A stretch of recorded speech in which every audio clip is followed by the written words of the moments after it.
The great hall of the Galactic Council buzzed with voices from 100 different worlds. Ambassador Crystal stood at the center podium, his purple skin gleaming under the bright lights. Around him sat delegates from across the galaxy, some with scales, others with fur, and a few that looked like walking crystals. Fellow council members, Crystal began, his voice carrying through the vast chamber. I come before you today with a serious concern. The humans must be banned from all contested space sectors. The hall fell silent for exactly 3 seconds. Then the laughter started. It began with a small chuckle from the Zephyrian section. Then the Arcturian delegate let out a loud bark of amusement. Soon the entire chamber echoed with the sounds of alien laughter, clicks, hisses, musical trills, and sounds that had no name in any human language. Ambassador Dexfor, of the Zephyrian Navy, wiped tears from his 4 eyes. Crystal, my friend, surely you jest. The humans, those small pink creatures who barely learned to leave their own solar system 3 years ago. More laughter filled the hall. Some delegates were actually rolling on the floor, their various appendages flailing in mirth. Crystal's purple face darkened to a deeper shade. You do not understand. I have studied these humans. They are dangerous. They do not think like us. They make decisions that no rational being would make. Yes, called out the crystal-like silicoid representative, her voice ringing like wind chimes. They are so dangerous that they spend most of their time asking us for permission to explore empty star systems. The laughter grew louder. Even the usually serious Centaurian delegates were making their quiet humming sounds that passed for laughter in their culture. Meanwhile, far from the council chambers, Captain Jake Morrison sat in his command chair aboard the UES Horizon. The ship floated peacefully near Luna Station, Earth's moon base glowing softly in the starlight behind them. Captain, said Lisa Barnes from her position at the tactical station, we're getting a message from Earth Command. Something about the Galactic Council meeting. Jake turned in his chair.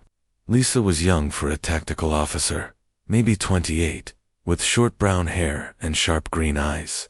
She had joined the crew 6 months ago and quickly proved herself one of the best. Put it on screen, Jake said.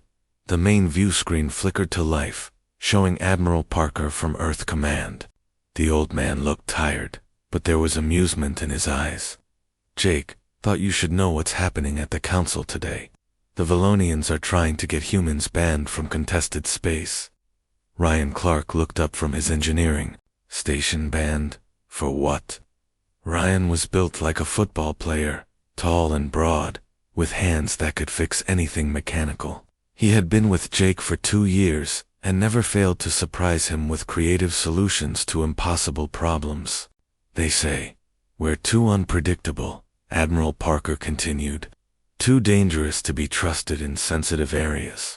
Amy Foster, the communications officer, turned from her station. She was the youngest crew member at 24, with blonde hair usually tied back in a neat ponytail. Sir, are they serious? Apparently so, the Admiral said. Though from what I'm hearing, the rest of the council thinks it's hilarious. Jake shook his head. Humans had been nothing but cooperative since first contact. They followed all the rules, asked permission for everything, and mostly took on support roles that other species didn't want.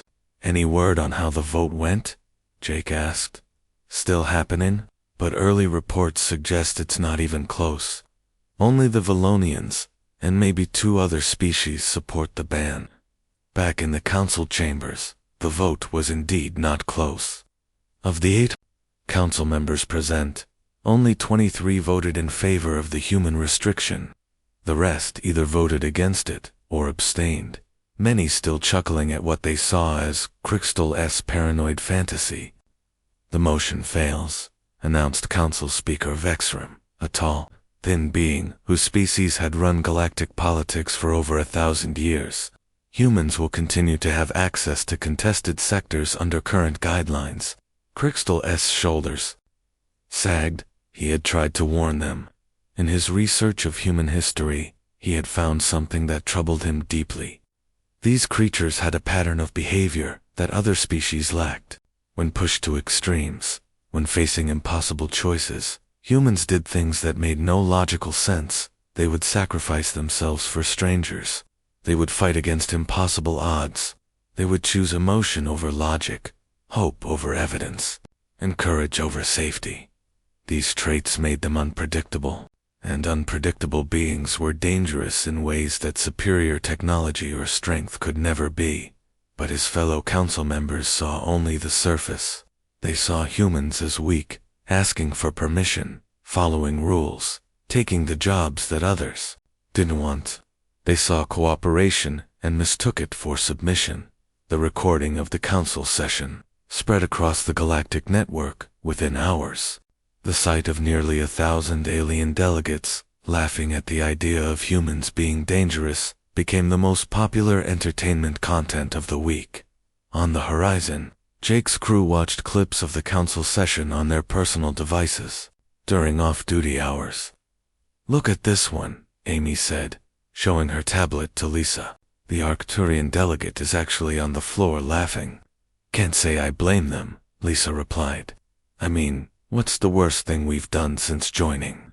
Asked too many questions about their navigation systems." Jake overheard the conversation from his ready room. He wasn't so sure it was funny. There was something in the Valonian ambassador's expression during the clips that bothered him. The alien looked genuinely worried, not just politically motivated.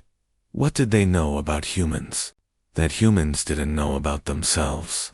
3 levels down in engineering, Ryan was having similar thoughts as he worked on the ship's power systems. The other species treated humans like children, giving them the simplest tasks and safest assignments. They were helpful and polite about it, but the message was clear. Humans weren't ready for the dangerous work. Maybe that was for the best. The galaxy was a big, dangerous place, and humanity was still learning how to navigate it. They had been lucky so far, avoiding the kinds of situations that tested a species' true character. Ryan had no way of knowing that in just 2 months, the galaxy would learn exactly what humans were capable of when tested. The laughter from the council chambers would seem like a memory from another lifetime. For now, though, the ban on humans remained a joke. The footage of alien delegates rolling with laughter played on screens across 1,000 worlds. None of them could imagine that one day, very soon, a single video would end all the laughter forever. 2 months had passed since the council vote, and life aboard the EU's horizon had settled into a comfortable routine. The ship drifted slowly through the Kepler Nebula, its sensors scanning for mineral deposits and mapping stellar formations. It was exactly the kind of safe, boring work that the Galactic Council thought humans were good for. Captain Jake Morrison sat in his command chair, reviewing the day's scan results on his tablet. The nebula was beautiful, but empty. Lots of colorful gas clouds and electromagnetic storms, but nothing of real value. Just another milk run assignment that would fill out their exploration reports and keep Earth Command happy. Captain Amy Foster called from her communications station. "I'm picking up something odd on the emergency frequencies." Jake looked up. Amy had her headset on and was adjusting dials on her control panel. Her usual smile was gone, replaced by a focused frown. "What kind of odd?" Jake asked. "It's faint, but I think it's a distress signal." Very weak, coming from deeper in the nebula. Lisa Barnes turned from her tactical station. "Any ships supposed to be out here?" "Not according to our charts," Amy replied. "But the signal is definitely artificial. Someone's in trouble." Jake stood up. "Can you clean it up?" Amy's fingers danced over her controls. Slowly, the static-filled transmission became clearer. Voice spoke in Galactic Standard, the common language used for space communication. "This is Captain Nex Volume of the civilian transport Serenity's Dream. We have suffered catastrophic engine failure. Our ship is drifting towards stellar anomaly designation K47. Please respond. We have 200 souls aboard. The bridge fell." Silent. Ryan Clark looked up from his engineering station, his face pale. Did he say 200? Run the signal through our database, Jake ordered. Find out what we're dealing with. Amy's fingers flew over her keyboard. Within seconds, information appeared on the main screen. The Serenity's Dream is registered as a colony transport. Mixed species, families heading to the new settlements in the Outer Rim. What about this stellar anomaly? Jake asked. Lisa was already pulling up star charts. K-47 is a gravity well formed by 3 collapsed stars. Ships that get too close get torn apart by the gravitational forces. Jake studied the data. How long do they have, based on their last known position and current drift rate? Lisa calculated quickly, maybe 6 hours before they reach the point of no return. Send a message to the nearest galactic patrol fleet, Jake ordered. They'll have proper rescue ships. Amy worked at her station for several minutes before shaking her head. I can't reach anyone, sir. The nebula's electromagnetic interference is blocking long-range communications. Jake felt a cold knot forming in his stomach. What about short range? I'm picking up a galactic patrol fleet about 2 hours away. The ZNS Thunderbolt and her escort ships, under Admiral Dexfer, open a channel. The main screen flickered to life, showing the bridge of a Zephyrian warship. Admiral Dexfer sat in an elaborate command chair, his 4 eyes focused on some other task. He was a tall, thin being with blue-gray skin and elegant features that reminded Jake of classical statues. Admiral, Jake began, we've received a distress call from the Serenity's Dream. They're drifting toward Anomaly K-47 and need immediate rescue. Dexver's 4 eyes turned toward the screen. Captain Morrison. Yes, we received the same transmission. Unfortunately, my ships cannot safely navigate the electromagnetic storms in your area. Our navigation systems are too sensitive to the interference. What about a rescue operation? I have dispatched a message to Sector Command requesting specialized rescue vessels. They should arrive within 8 hours. Jake's heart sank. Admiral, they don't have 8 hours. 6 at most. I understand your concern, Captain. However, I cannot risk 300 crew members on my ships for a rescue mission with such low probability of success. The logic was sound, Jake had to admit. The Zephyrian ships were larger and more advanced than the Horizon, but they relied heavily on computer systems that couldn't function in the nebula's chaotic environment. Admiral, what if we attempted the rescue? Vexver's expression changed. All 4 eyes focused on Jake with what looked like surprise. Captain Morrison, your ship is not equipped for rescue operations of this magnitude. We might be their only chance. The electromagnetic interference will disable most of your systems. You would be flying blind through plasma storms that could destroy your ship instantly. The rational decision is to wait for proper rescue vessels. Jake looked around. His bridge. His crew was listening to every word. Ryan caught his eye and gave a small nod. Lisa was already pulling up navigation charts of the nebula. Amy had her hand ready over the communication controls. Admiral, I understand your position, but I can't sit here and do nothing while 200 people die. Vexver leaned forward in his chair. Captain, I am ordering you to maintain your current position and await the arrival of rescue vessels. You are not to attempt any rescue operation. The transmission ended, leaving Jake staring at a blank screen. He turned to his crew. Well, you heard the Admiral. We're ordered to stand down. Sir, Lisa said quietly, I've been running calculations. The Horizon systems are simpler than Zephyrian technology. We might actually have a better chance of navigating the storms. Might, Jake repeated. What are the odds? Lisa's fingers worked over her controls. Honestly, maybe 30% chance we make it back alive. Jake sat back in his command chair. 30%. Those weren't good odds, by any standard. The smart thing to do was follow orders and wait for the rescue ships. That's what any rational being would do. but somewhere in the nebula, 200 people were counting down their last hours. Families with children, just like the daughter he had back on Earth. People who had done nothing wrong except trust that someone would help them when they needed it most. Ryan stood up from his engineering station. Captain, I can reroute power from non-essential systems. Give us better shields and more power for navigation. The medical bay is ready, added Dr. Helen Grant from behind him. She had come up from sickbay when she heard the commotion. I've been reading up on alien physiology. I can handle whatever we find. Jake looked at each of his crew members. They were all young, all had families back home, all had bright futures ahead of them. He had no right to ask them to risk their lives. For strangers, this isn't a democracy, he said finally. I'm not asking for votes. If we do this, we do it together, and we do it knowing we might not come home. Amy turned in her chair. Sir, there are children on that ship. Jake closed his eyes. When he opened them again, his mind was made up. Amy, send a message to Admiral Nexver.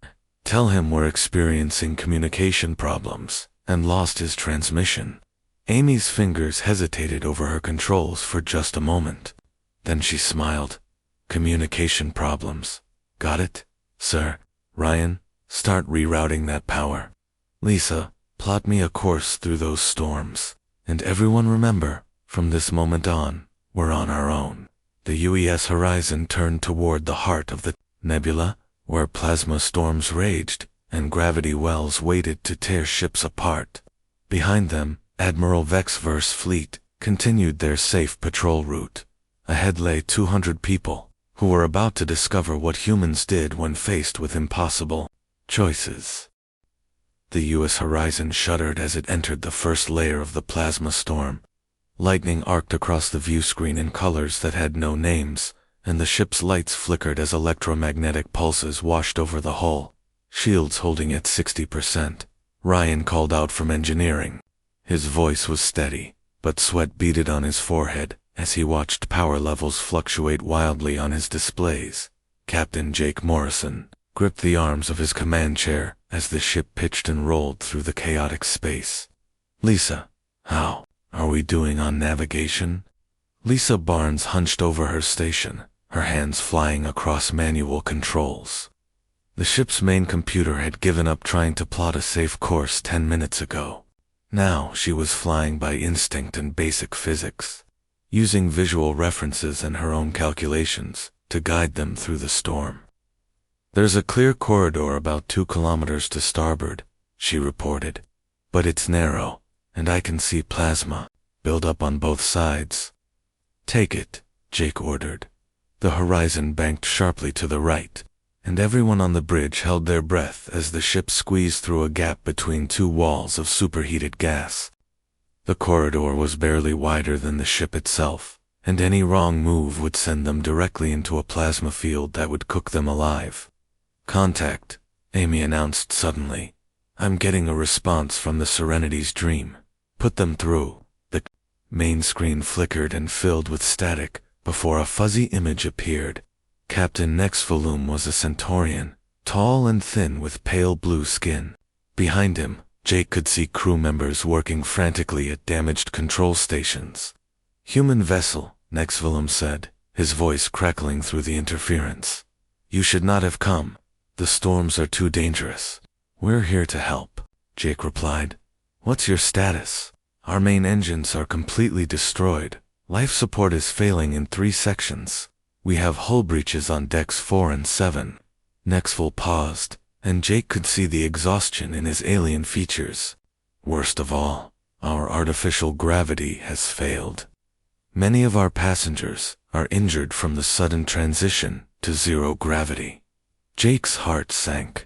A zero-gravity rescue was 10 times more complicated than a normal evacuation. How long until you reach the point of no return? For hours, maybe less. The gravity well is stronger than we calculated. We'll be there in 2 hours, Jake promised.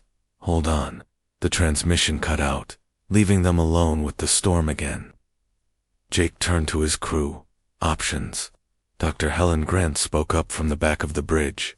Captain, I've been reviewing the passenger manifests. There are 17 different species aboard that ship. Some of them can't survive in zero gravity for more than a few hours. The Valonians are the worst, added Amy, reading from her computer. Their biology requires constant gravity to maintain blood circulation. They could be dying already. Jake felt the weight of responsibility settling on his shoulders. It wasn't just about reaching the ship anymore. It was about reaching them in time to save lives that were being lost with every passing minute. Navigation obstacle ahead, Lisa announced. It's a gravity distortion. Small one, but it's right in our path. Jake studied the sensor readings. The distortion wasn't large enough to destroy them, but it would bend their course and slow them down. Every minute counted now. Can we go around? Not without adding 30 minutes to our travel time, Lisa replied. 30 minutes they didn't have? Jake made a decision that would have horrified any Galactic Academy instructor. Take us through it, sir? Lisa's voice was uncertain. Use the gravity well to slingshot us forward. Let it accelerate us instead of fighting it.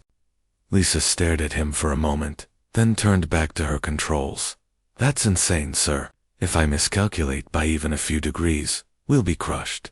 But if you calculate correctly, we'll cut 20 minutes off our travel time. She paused. Assuming we survive, do it. The next few minutes were the longest of Jake's life. The horizon dove toward the gravity distortion, like a stone falling into a well. The ship groaned and creaked as gravitational forces pulled at the hull from different directions. Hull stress is approaching critical levels, Ryan reported, his voice tight with concentration. Just a little more, Lisa whispered, her hands steady on the controls despite the chaos around them. At the last possible second, she fired the engines at full power and pulled the ship up and away from the gravity well. The horizon shot forward, like a bullet from a gun, riding the gravitational wave toward their destination. Time to target, Jake asked. 1 hour, 40 minutes, Lisa replied, a note of amazement in her voice. We did it. But their celebration was short-lived. Tom Phillips, the navigation specialist, looked up from his sensor station with a grim expression. Captain, I'm reading massive structural damage to the Serenity's Dream. Their hull is breaking apart. Jake felt his stomach drop. How long do they have? At this rate, maybe 2 hours before the ship comes apart completely. They were racing against time now, and time was winning. Even if they reached the transport ship, they would still need to evacuate 200 passengers from a dying vessel in the middle of a plasma storm. Amy, open a channel to the Serenity's Dream. Channel open, sir. Captain Nexvolume, this is Morrison. We're going to reach you, but your ship won't last long enough for a normal evacuation. We need to prepare for emergency procedures. Nexvel's image flickered on the screen. Behind him, Jake could see sparks flying from damaged systems, and crew members floating in zero gravity, trying to maintain control of their dying ship. What do you suggest?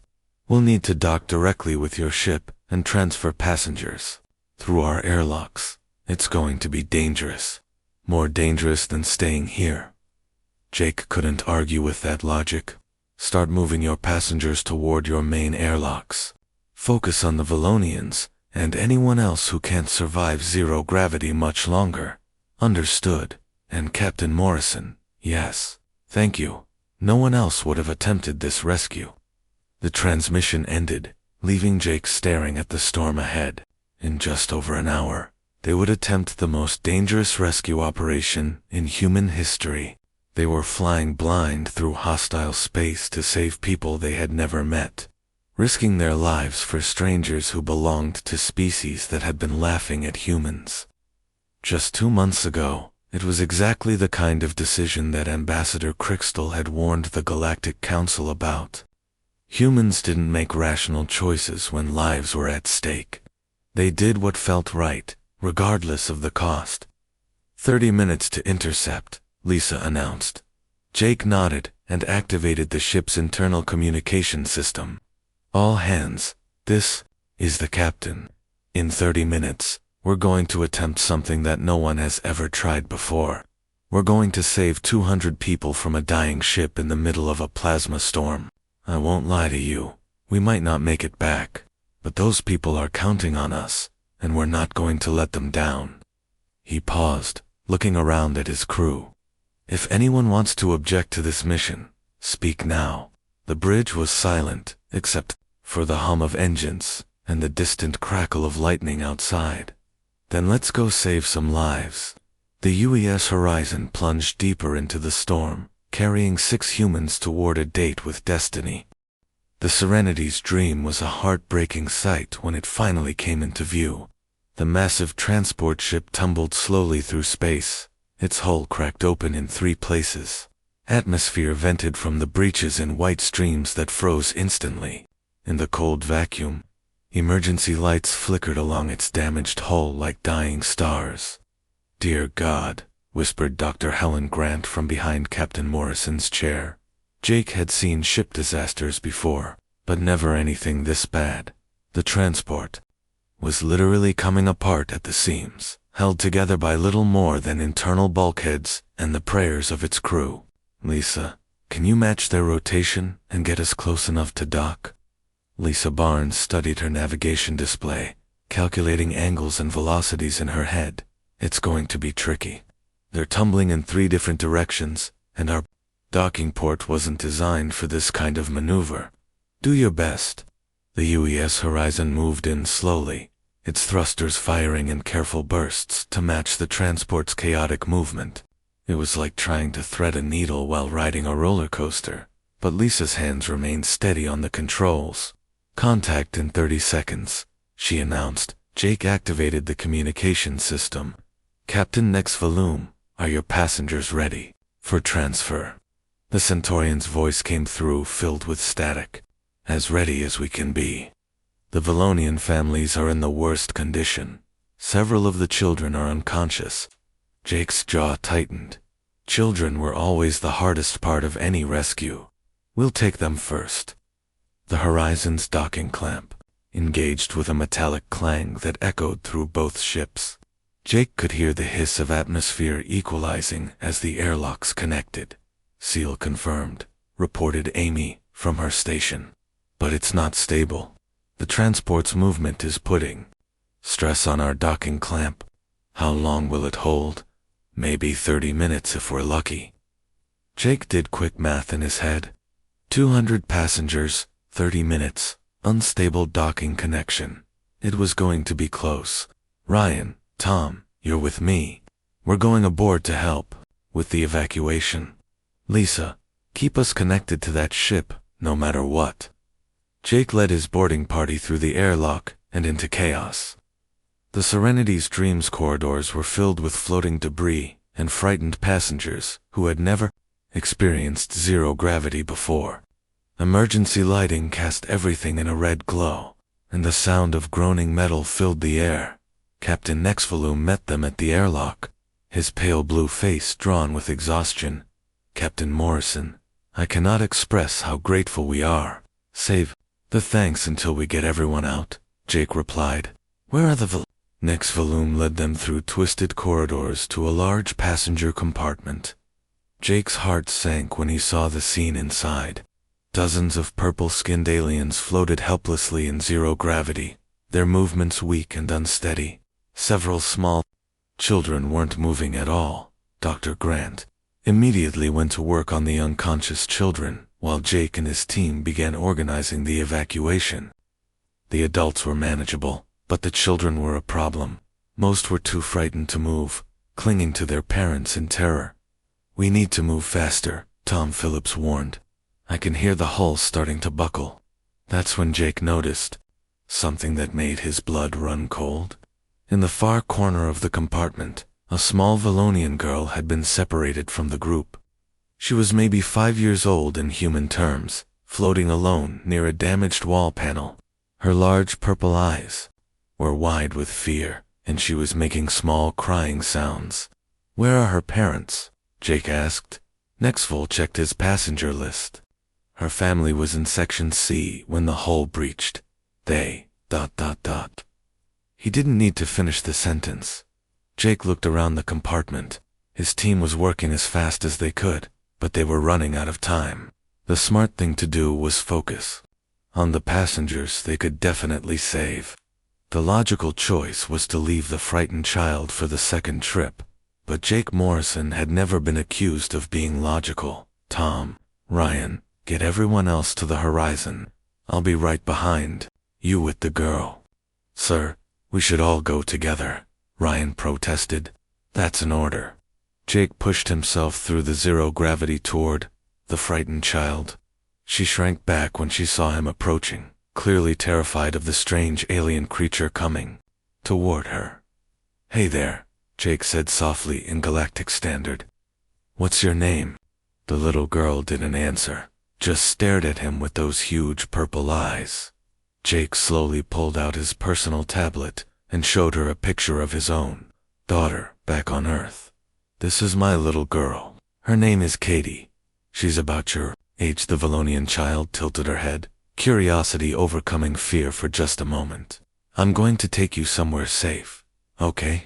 Just like I would want someone to take care of Katie if she was scared and alone. The ship groaned around them, and Jake could hear the sound of metal tearing. They were running out of time, but he couldn't rush the child. Fear would only make her freeze up completely. Instead, Jake did something that no alien psychologist would have predicted. He began to sing. It was an old Earth lullaby that he used to sing to his daughter when she had nightmares. The words meant nothing to the Valonian child, but the tone was universal.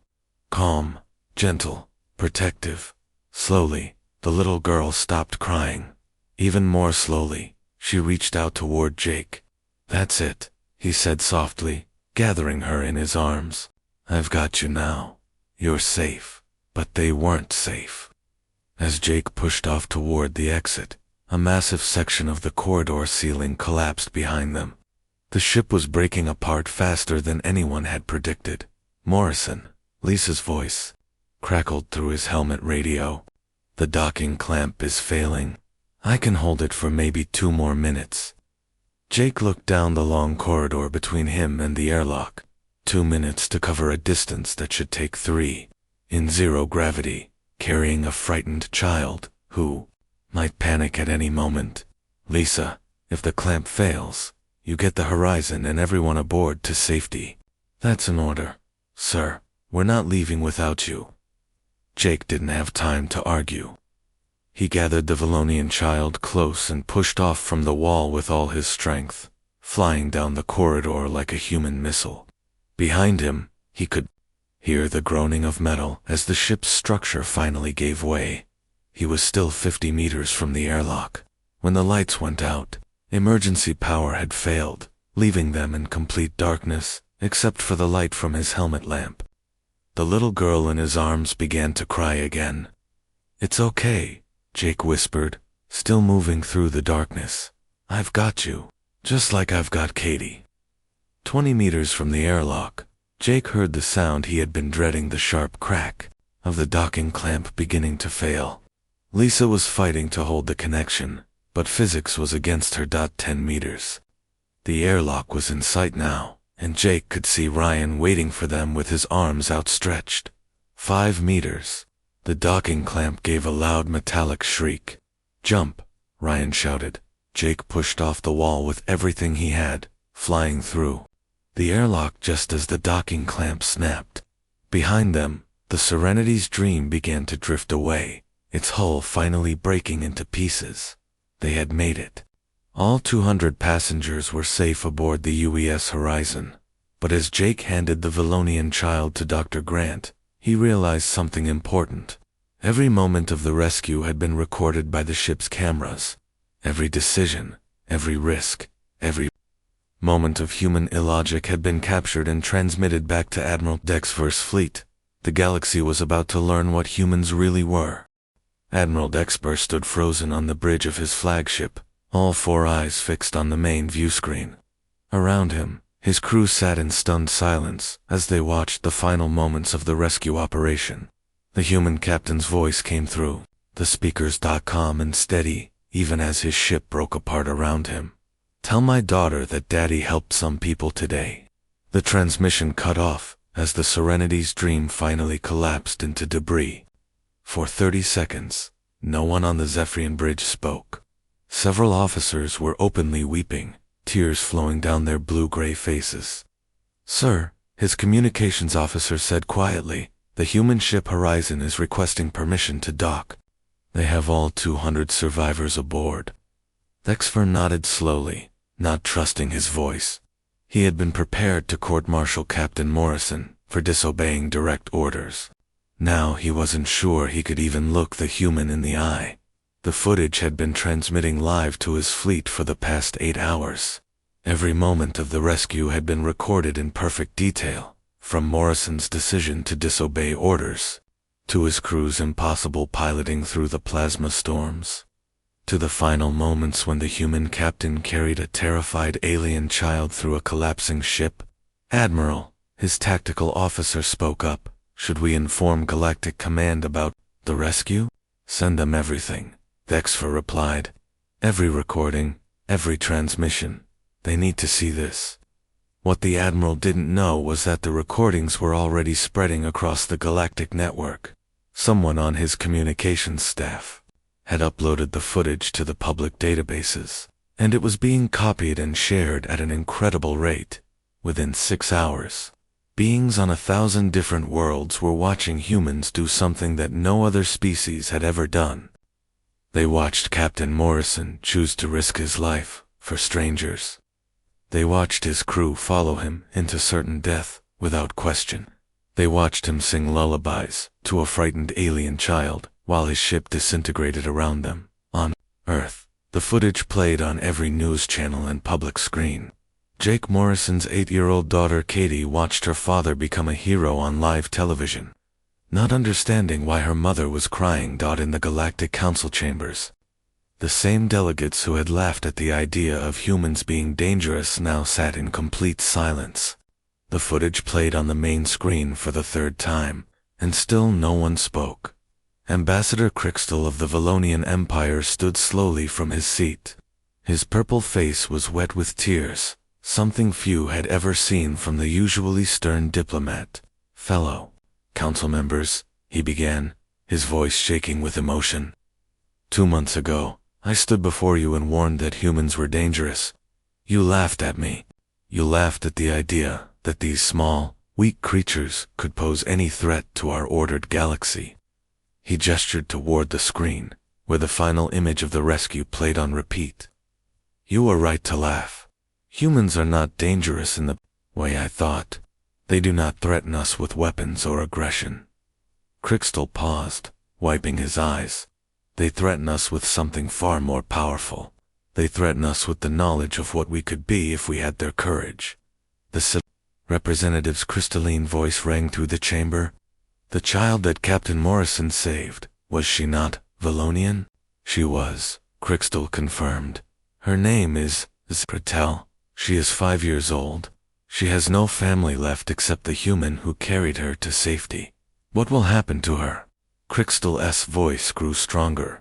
"I am formally requesting that Captain Morrison and his family be granted honorary citizenship in the Valonian Empire. If they will accept, my wife and I would like to adopt young Zaratel into our family. The child who was saved by human courage should grow up understanding what that courage means." A murmur of approval ran through the council chambers. It was an unprecedented offer. No human had ever been granted full citizenship in an alien government. 3 days later, Captain Jake Morrison stood on the docking platform of Luna Station, still trying to process everything that had happened. The rescue seemed like a lifetime ago, though it had been less than a week. "Daddy." His daughter Katie ran toward him across the platform, her mother close behind. Jake scooped her up in his arms, holding her tight. "I saw you on TV," Katie said, excitedly. "You saved all those people, and you sang to the little alien girl, just like you sing to me." Jake felt tears coming to his eyes. "That's right, sweetheart. I helped some people who needed help. Captain Morrison, Jake turned to see Ambassador Crystal approaching across the platform. The Valonian diplomat looked different than in the council recordings, less formal, more human somehow. Ambassador, Jake said, setting Katie down and standing at attention. Please, just Crystal. I come not as a diplomat, but as a father. The alien gestured to a small figure standing behind him. There is someone who wants to meet you. Little Zaratel stepped forward shyly. She was wearing human clothes now, and her purple skin looked healthier than it had during the rescue. In her small hands, she carried something wrapped in cloth. Captain Morrison, she said in careful English, thank you for saving me. Jake knelt down to her level. You're very welcome, Zaratel. How are you feeling? Better. Crystal and his family are taking care of me now. They say I can visit Earth sometime and meet your daughter. Katie stepped forward with the fearless curiosity of an 8-year-old. Hi, want to see my toy spaceship? The two children immediately began chattering together, switching between English and Galactic Standard with the easy adaptability of the young. Crystal watched them with a smile. Captain, I have something for you. He handed Jake a small metal disc that gleamed with an inner light. This is the Star of Valonia. It is given only to those who risk their lives to protect Valonian citizens. You are the first non-Valonian to receive this honor. Jake stared at the medal. Sir, I don't deserve this. I was just doing my job. No, Crystal said firmly. What you did was far beyond any job. You showed my people, you showed the entire galaxy, what it means to value life above logic, courage above safety, hope above fear. The Valonian ambassador paused, his expression growing serious. There will be no more talk of banning humans from contested space. Instead, the Galactic Council has voted unanimously to request human leadership in forming a new galactic rescue course. We want to learn from you. Jake felt overwhelmed. I'm just one person. My crew and I, we're not special.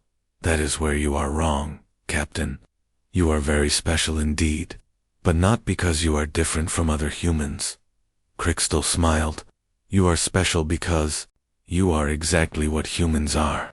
And the galaxy has learned that humans are the most dangerous creatures in the universe. Dangerous? Jake asked, confused. Dangerous to despair. Dangerous to the idea that some lives matter more than others. Dangerous to the notion that logic should always overcome compassion. Crystal looked at the two children playing together. You have infected my people with hope, Captain Morrison. And hope, as we have learned, is the most contagious thing in the universe.